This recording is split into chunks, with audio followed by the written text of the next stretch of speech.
l'entrepreneur en start-up, c'est celui qui franchit qui franchit l'ascenseur hiérarchique dans la journée le plus de fois. C'est-à-dire que le matin, il est en costard cravate, il discute avec des investisseurs, une levée de fonds de 20 millions d'euros, et puis l'après-midi, il est en train de monter, d'assembler lui-même ses trucs, de les mettre dans des colis, d'aller à la poste pour les poster. Enfin, il fait tout.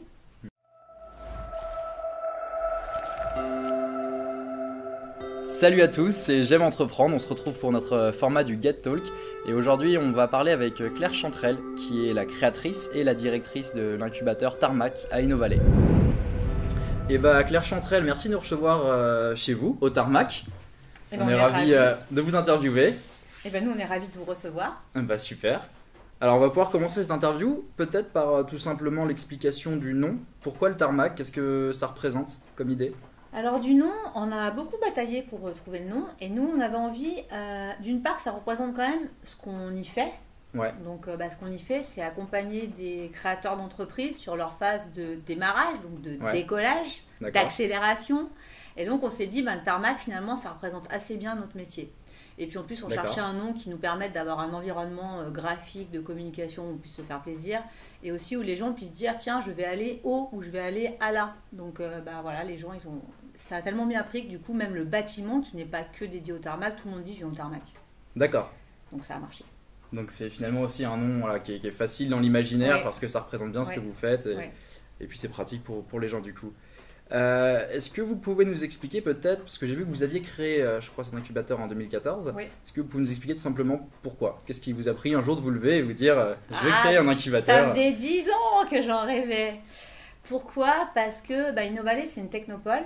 Donc c'est un parc d'activités technologiques. Aujourd'hui, il y a 370 entreprises, 11 000 emplois. Mais une entreprise sur deux qui est ici, c'est créée et c'est développée ici. D'accord. Donc en fait, on avait 50% de start-up depuis 50 ans, même avant qu'on parle de start-up.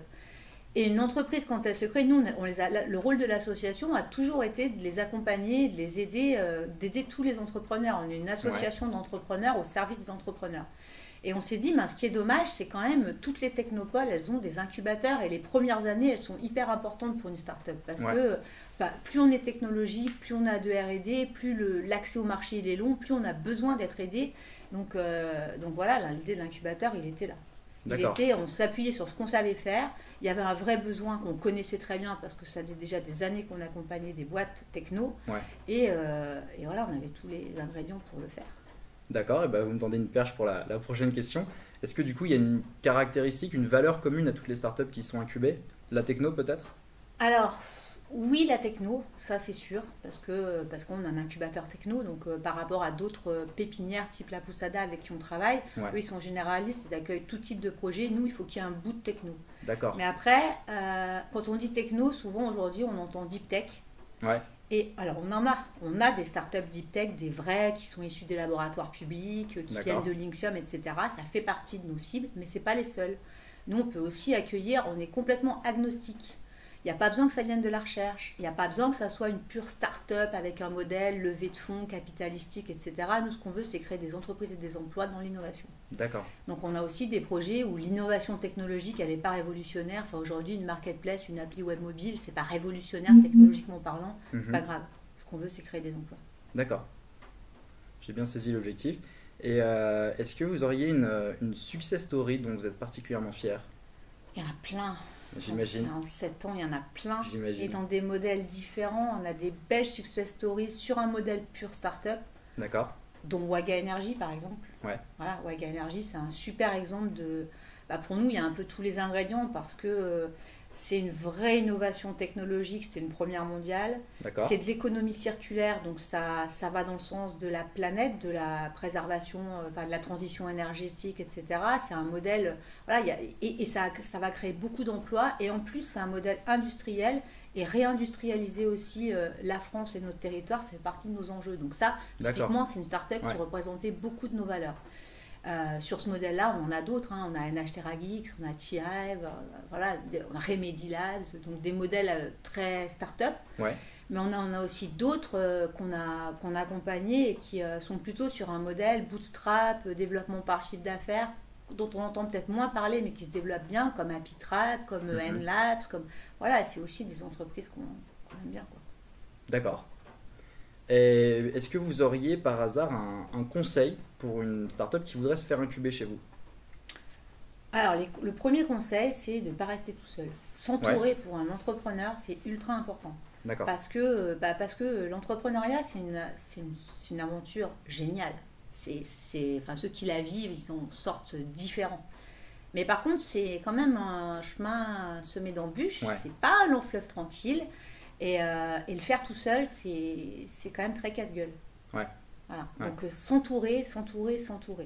D'accord. Et l'avantage d'un incubateur, quel qu'il soit, hein, c'est que c'est justement ça la force. Parce qu'il y a la partie de ce qu'on fait au sein de l'incubateur, mais un incubateur, ça ne fonctionne pas tout seul. Le Tarmac, c'est écosystémique, on travaille avec tous les autres acteurs de l'accompagnement à la création et l'innovation.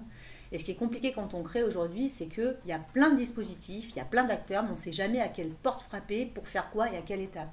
D'accord. Et nous, notre job, c'est aussi de savoir à qui on s'adresse, à quelle étape, pour faire quoi, est-ce qu'on est prêt, dans quel ordre ça marche, comment... Enfin voilà.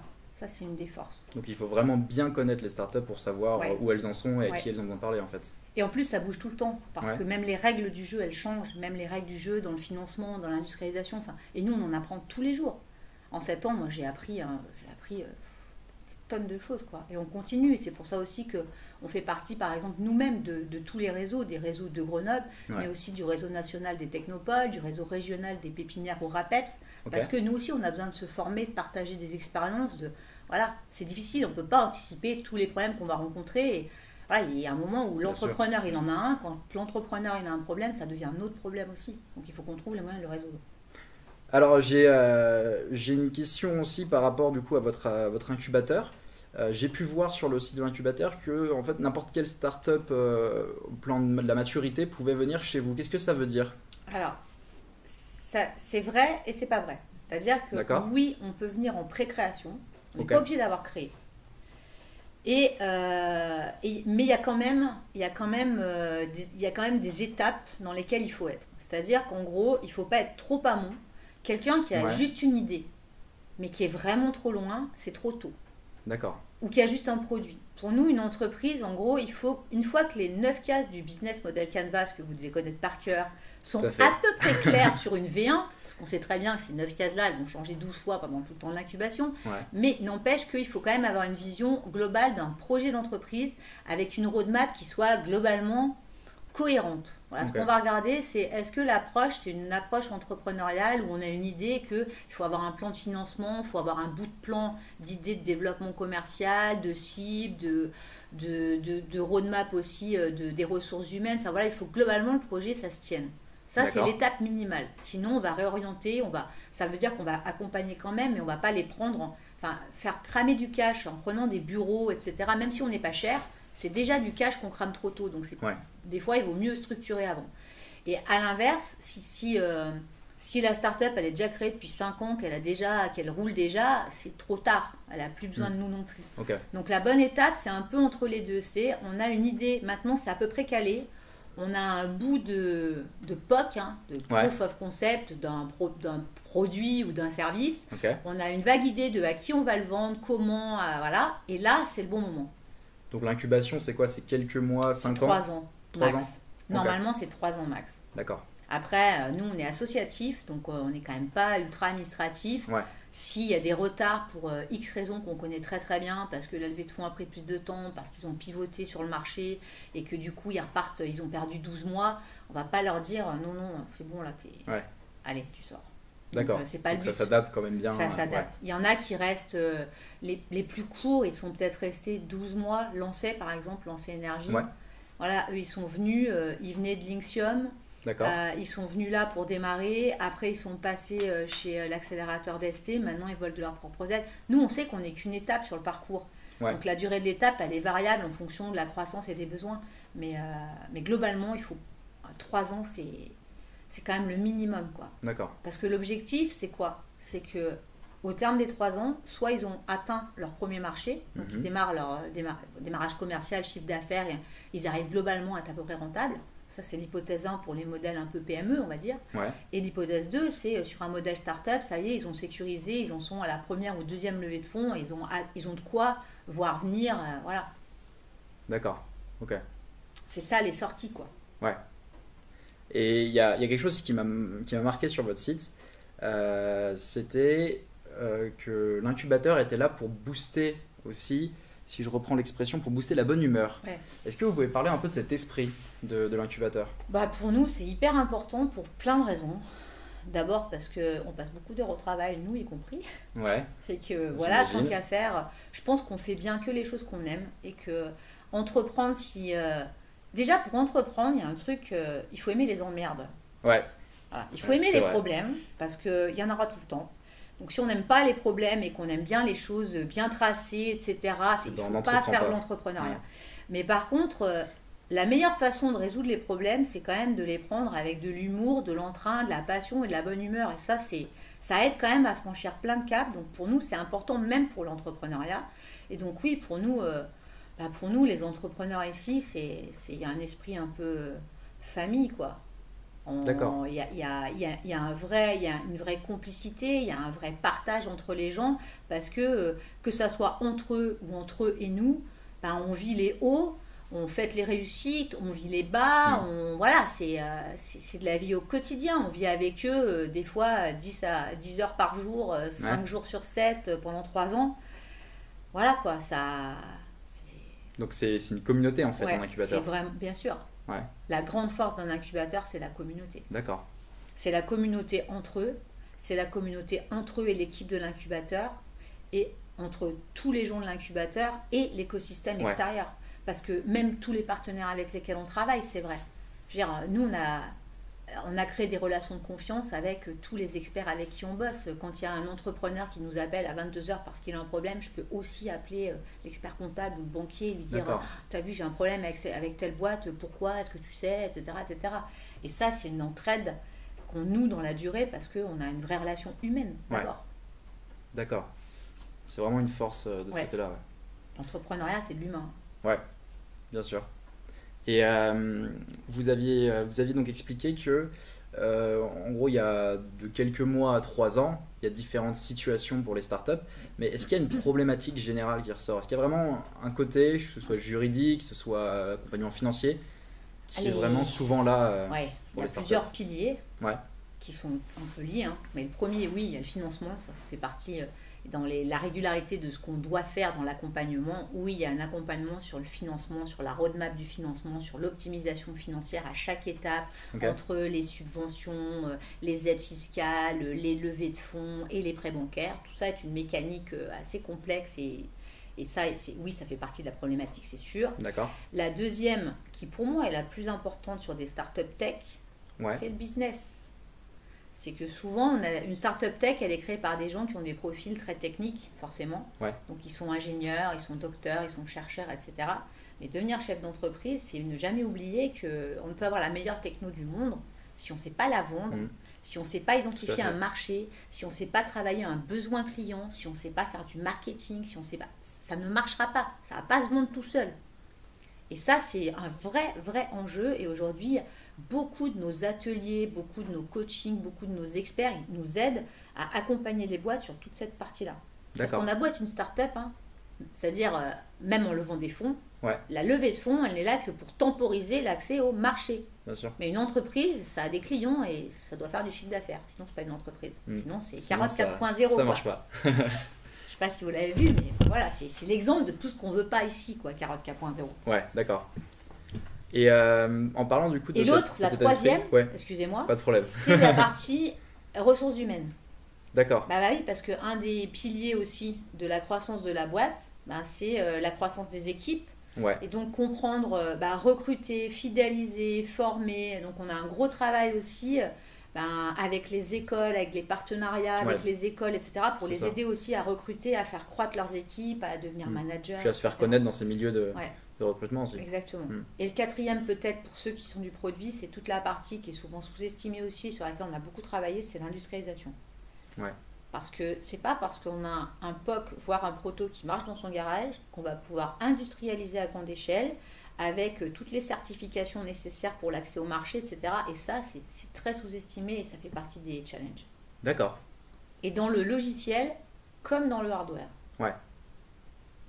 Et il y a quelque chose sur l'état d'esprit qui est très embêtant aujourd'hui, forcément, on est obligé d'en parler, c'est le coronavirus, c'est un peu l'ère du télétravail. Comment est-ce qu'on fait vivre un incubateur dans ces moments-là? Alors déjà, nous, on est un peu particulier parce que le tarmac n'existe pas. C'est-à-dire? Juridiquement, le tarmac n'a pas d'existence. D'accord. Derrière le tarmac, il y a des collectivités. C'est un partenariat public-privé. Donc, il y a des collectivités qui ont acheté les bâtiments et qui gèrent les aspects locatifs. Et l'association Innovalet, qui est une association d'entrepreneurs, qui fait tout le reste. Donc, toute la partie accompagnement entrepreneurial, animation de la communauté, etc. Donc, ça veut dire que, quelque part, l'opérateur au quotidien du tarmac, c'est l'équipe d'Innovalet, mais nous n'encaissons pas les loyers. Donc, je veux dire, quelque part, la partie accompagnement pourrait exister en dehors des murs. Et d'ailleurs, nous, on a continué d'accompagner nos boîtes pendant tout le confinement. Oui, bien sûr. Avec ma collaboratrice Sophie, nous, on était en visio avec les entrepreneurs. On a fait des webinars, on a fait des e-weekly, on a continué les apéros à distance. Enfin, toute la partie accompagnement, elle s'est poursuivie. Pour nous, locaux ou pas locaux, quelque part, c'est moins pratique. C'est moins convivial. Enfin, c'est pas l'idéal. Je veux dire, l'humain à distance, c'est quand même beaucoup moins chaleureux. Donc on perd cette partie-là, mais je veux dire, l'accompagnement peut se faire quand même. Après, sur la partie locaux, pour l'instant, c'est sûr que pendant le confinement, tout le monde est en télétravail. Aujourd'hui, on a des mixtes. Il y a des mixtes parce que quand même, toutes celles qui font du hardware, c'est pas facile. Toutes celles qui bossent en équipe sur des projets un peu hardware, etc., c'est quand même difficile de travailler complètement chacun chez soi en remote. Donc pour ceux qui font du pure web, c'est moins gênant. Pour ceux qui font vraiment du produit, c'est plus embêtant. Donc, globalement, aujourd'hui, les équipes, quand c'est des grosses équipes, ils font un peu moite-moite. Donc, ils viennent en équipe réduite, mais il y a quand même toujours du monde dans les bâtiments. D'accord. D'ailleurs, vous me parliez tout à l'heure, off-caméra, d'une start-up qui travaille sur cette problématique-là, qui est au tarmac. Vous sur l'événementiel. En parler un peu? Ouais, parce que alors, le gros problème, c'est toute la partie événementielle. Alors, pour l'instant, on a encore l'autorisation d'aller jusqu'à 30. Donc nous, sur le quotidien de l'animation, c'est pas un problème parce que globalement, ici, on a en permanence à peu près une trentaine de startups. D'accord. Donc ça veut dire quand on fait des événements d'animation, d'ateliers, etc., on est entre 15 et 30. Donc on n'est pas impacté tout de suite sur le quotidien. Par contre, sur les gros événements, c'est sûr que là, c'est un vrai problème. Quand on faisait des journées industrialisation, on avait 200 personnes dans la salle.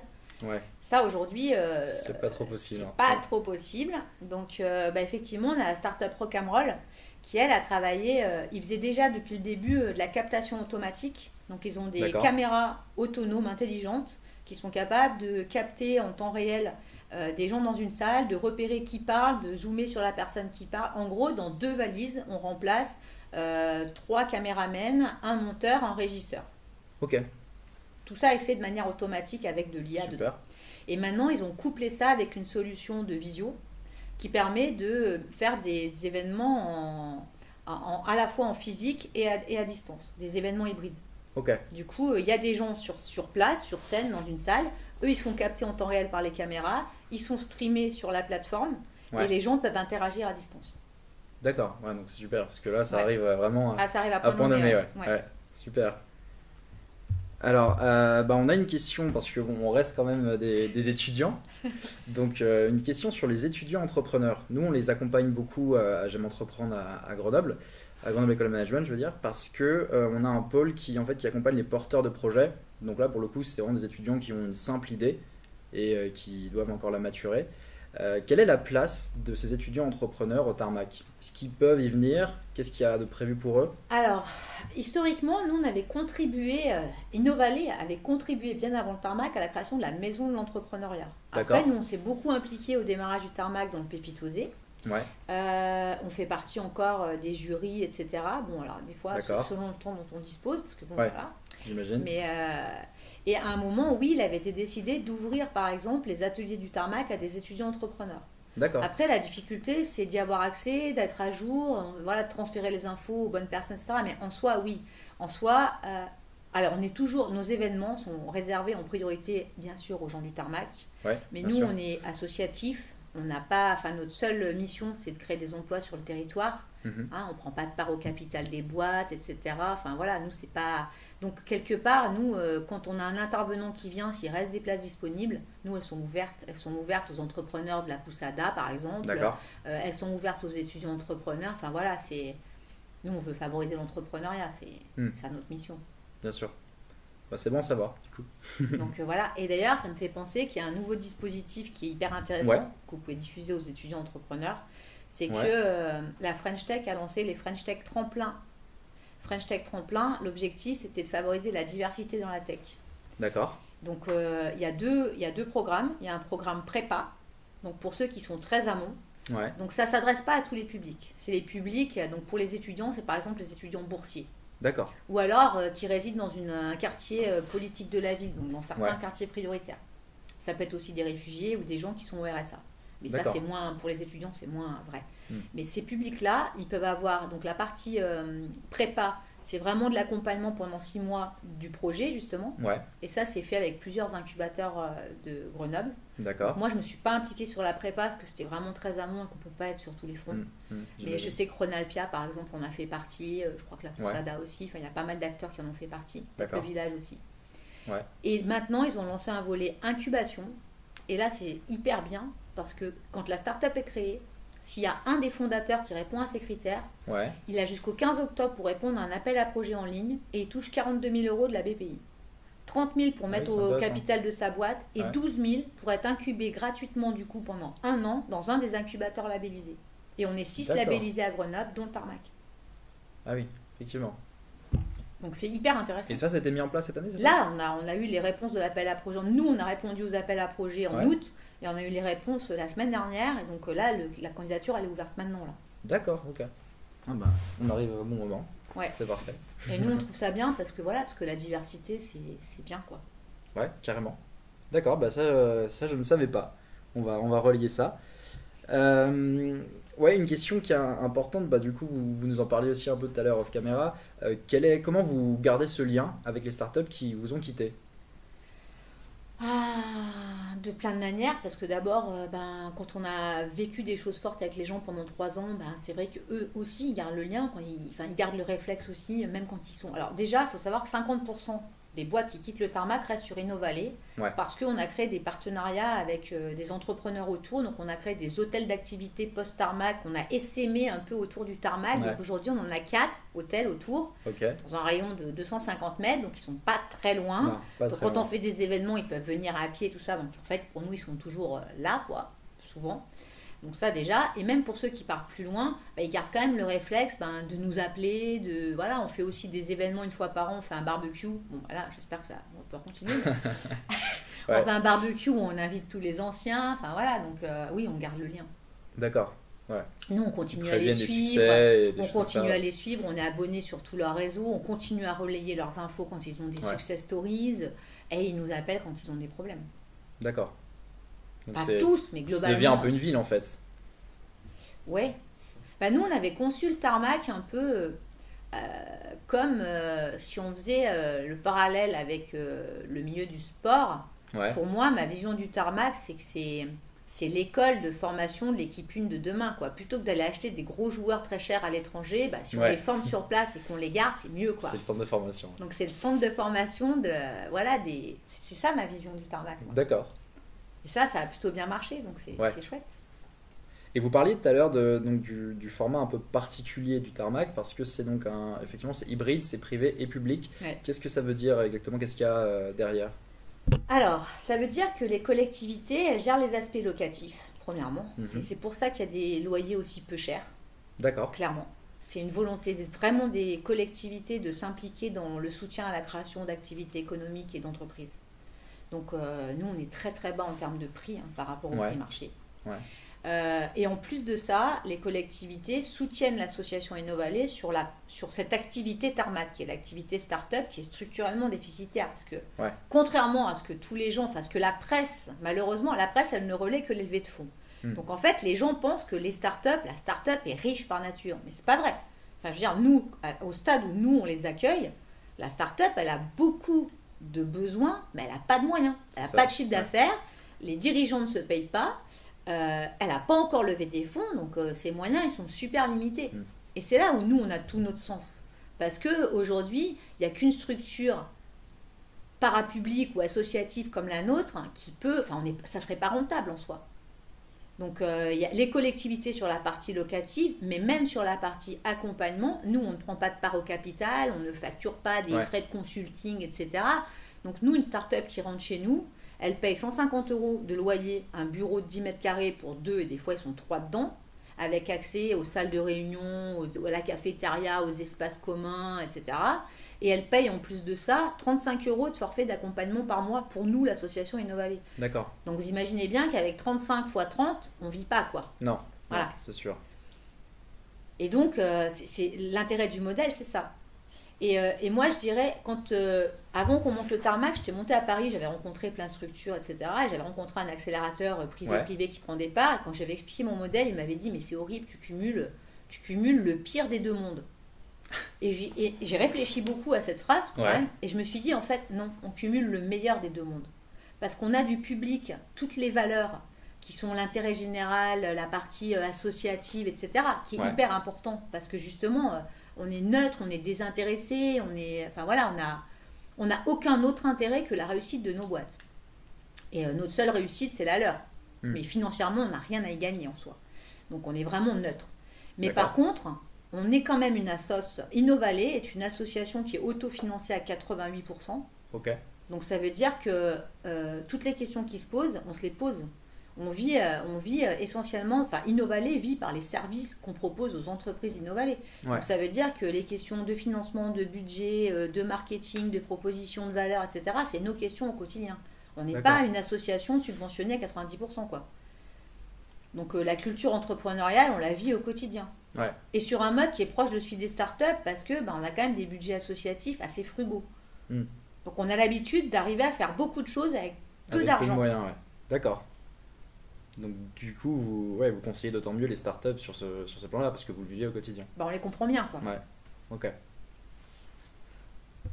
Alors, on va parler un peu plus de vous maintenant, Claire, parce que j'ai vu que vous aviez une formation en psychologie. Oui. Est-ce que ça vous aide au quotidien pour accompagner des startups ? Qu'est-ce que ça vous apporte ? Oui, ça aide.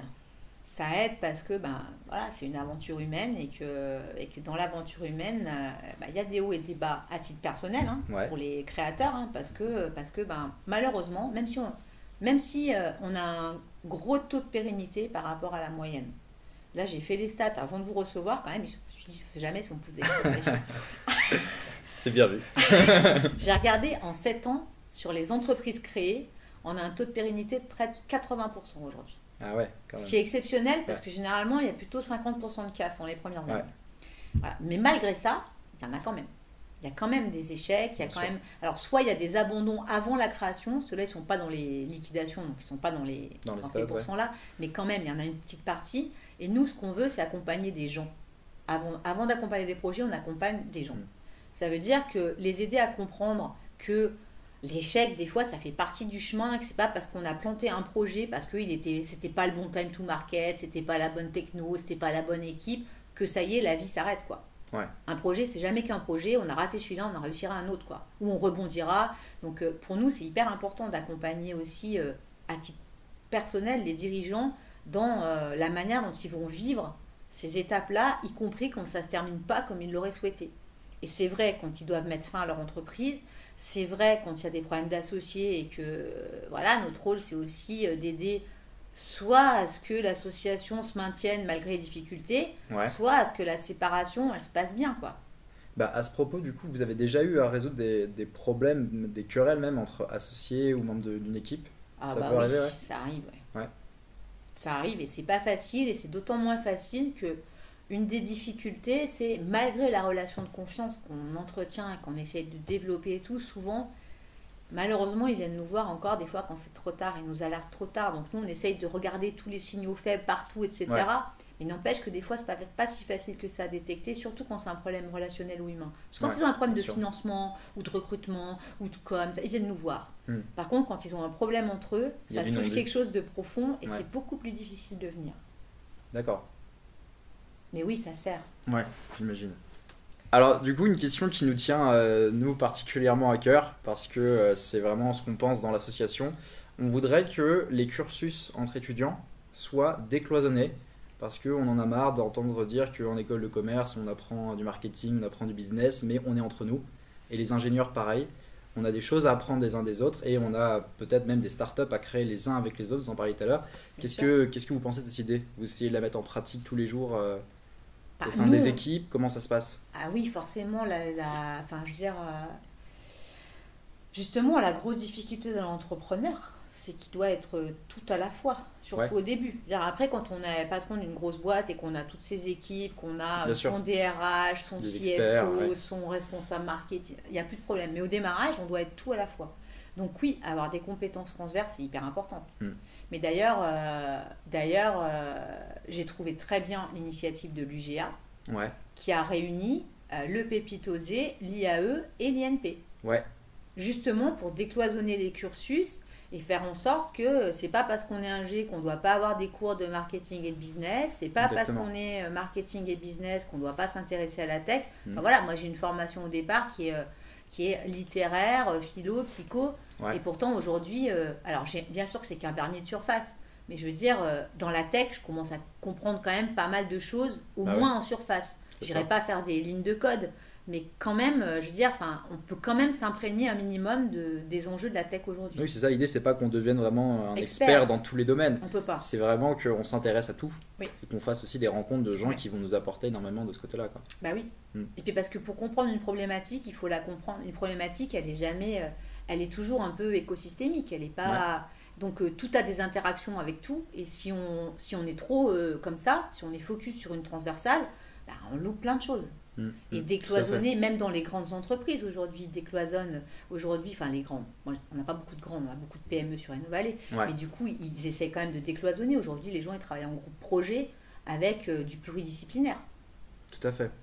D'ailleurs je rebondis là-dessus parce que c'est l'intrapreneuriat. Ce qui se fait aujourd'hui dans les grands groupes, c'est vraiment l'idée de dire nous aussi on peut innover à la manière de start-up dans un grand groupe. Est-ce que vous pensez que c'est un peu un coup de com' de la part des grands groupes pour dire voilà, on peut aussi être mobile, ou est-ce que c'est vraiment une mutation profonde? Alors, je ne sais pas si je suis la mieux placée pour parler des grands groupes, parce que c'est vrai que sur Innovalley, on en a quelques-uns. Mais nous, notre rôle est essentiel surtout auprès des PME et c'est eux qui ont plus besoin de nous. Donc, je ne suis pas une experte des grands groupes et moi, j'ai quand même beaucoup travaillé plutôt... Mais sur l'entrepreneuriat de manière générale. Et sur l'intrapreneuriat, ça ne se fait pas que dans les grands groupes, ça se fait dans toutes les entreprises. Et ça sert à développer des projets, etc., avec de l'agilité. Mais l'agilité, il y en a plus dans les PME que dans les grands groupes. Après, j'ai 2 exemples d'intrapreneuriat dans des grands groupes qui, pour moi, fonctionnent bien. Mais dans ce cas, c'est les Innovation Labs. Sur Innovalley, aujourd'hui, on a 3 même, gros Innovation Labs. On a celui de Unity 3D. Avec une équipe qui est dédiée ici, pourtant Unity c'est un gros truc, quoi. Et on a une équipe ici au Tarmac G à Montbonneau qui fait de la recherche et je veux dire qui est décorrélée des objectifs commerciaux de la boîte. D'accord. En gros, sur la courbe de l'innovation, ils sont dédiés aux 20% de recherche comme ça qui peut-être vont amener le gros truc de demain. D'accord. C'est vrai aussi Kaizen, ils ont leur Innovation Lab ici. Du coup, ils ont des équipes qui peuvent s'ouvrir l'esprit et créer des nouvelles choses vraiment en mode start-up parce que même juridiquement, c'est des entités un peu à part. GFI aussi a son Innovation Lab ici. Et ça, je pense que ça marche bien. Et on a une question aussi parce que y a certainement des étudiantes qui vont nous regarder. Et ça, c'est aussi un gros combat qu'on mène au sein de notre école. Parce qu'on accompagne donc des porteurs de projets étudiants, je disais tout à l'heure, mais on n'a pas encore beaucoup de filles qui se lancent. Vous auriez un message pour elles à faire passer? Osez les filles. Non mais c'est vrai, parce que je pense que c'est ça le frein. C'est même pourtant je suis une femme, hein, mais c'est vrai que je pense que souvent les hommes ont plus plus confiance en eux pour se lancer dans l'aventure. D'accord, donc le mot d'ordre, c'est vraiment oser et puis voilà, quoi. C'est un très beau message, du coup. Et c'est vrai que au Tarmac, on a quand même, je sais pas, 70, 80, 85%, j'ai pas les stats exacts, de créateurs hommes. Mais on a quand même des femmes. Bien sûr. Et on a des femmes même sur des trucs très techno, quoi. La cybersécurité, la biotech, la smart energy, l'IA, on a des femmes aussi dedans. Donc comme quoi, c'est possible, quoi. Bien sûr que c'est possible. Donc oser comme mot d'ordre. C'est ça. Rapidement, on a aussi un autre cheval de guerre qui est en gros de faire connaître l'expérience en start-up, parce qu'on a de plus en plus d'étudiants qui aujourd'hui se tournent vers des stages en start-up. Et nous, on se bat aussi pour les faire connaître au sein de GEM. Qu'est-ce que vous auriez à dire à ces étudiants qui hésitent encore à se lancer dans un stage en start-up? Parce qu'au début, c'est un peu impressionnant, on ne sait pas trop dans quoi on va. Ah ben moi, c'est pareil, je dirais, allez-y, foncez. Et ça fait partie, je trouve que... Alors, c'est en train de changer, je trouve que ça va dans le bon sens. Parce que quand on a lancé le Tarmac il y a 7 ans, moi à l'époque, je donnais des cours à l'ICM sur les écosystèmes d'innovation, etc. Et du coup, j'avais plein d'étudiants de l'ICM qui voulaient venir faire des stages dans nos startups. Et à l'époque, ils avaient un peu un holà au-dessus en leur disant non, sur ton CV, ça fait mieux d'être dans un grand groupe. Ouais, c'est ça. Et les mentalités sont en train de changer, et tant mieux. Parce que, après, il faut savoir ce qu'on aime. C'est deux mondes qui n'ont rien à voir l'un avec l'autre. Enfin, celui qui aime la startup n'aimera pas le grand groupe, celui qui aime le grand groupe n'aimera pas la startup. Parce que chacun a des avantages et des inconvénients. Mais... Ah, c'est quand même des modes très différents. Je veux dire, le grand groupe, ça a des avantages, c'est que c'est structuré, il y a des process, on sait ce qu'on va faire, on sait qui fait quoi, etc. Donc il y en a à qui ça convient. Ouais. Et il y en a qui ont besoin de ça. La start-up, il faut être clair, au démarrage, c'est parfois un peu le joyeux bordel. Et il faut aimer ça. Mais moi, ce que je trouve génial dans l'univers de la start-up, qui moi me correspond, je n'aurais jamais pu bosser dans un grand groupe, mais parce qu'on fait tout. Ouais. Il y a tout à mettre en place, mais du coup, la start-up, il y a un entrepreneur qui me disait, et moi c'est ce que je trouve génial, l'entrepreneur en start-up, c'est celui qui franchit qui franchit l'ascenseur hiérarchique dans la journée le plus de fois. C'est-à-dire que le matin, il est en costard-cravate, il discute avec des investisseurs, une levée de fonds de 20 millions d'euros, et puis l'après-midi, il est en train de monter, d'assembler lui-même ses trucs, de les mettre dans des colis, d'aller à la poste pour les poster, il fait tout. Et même quand on est stagiaire en start-up, ben oui, on est amené à tout faire. On est amené à tout faire.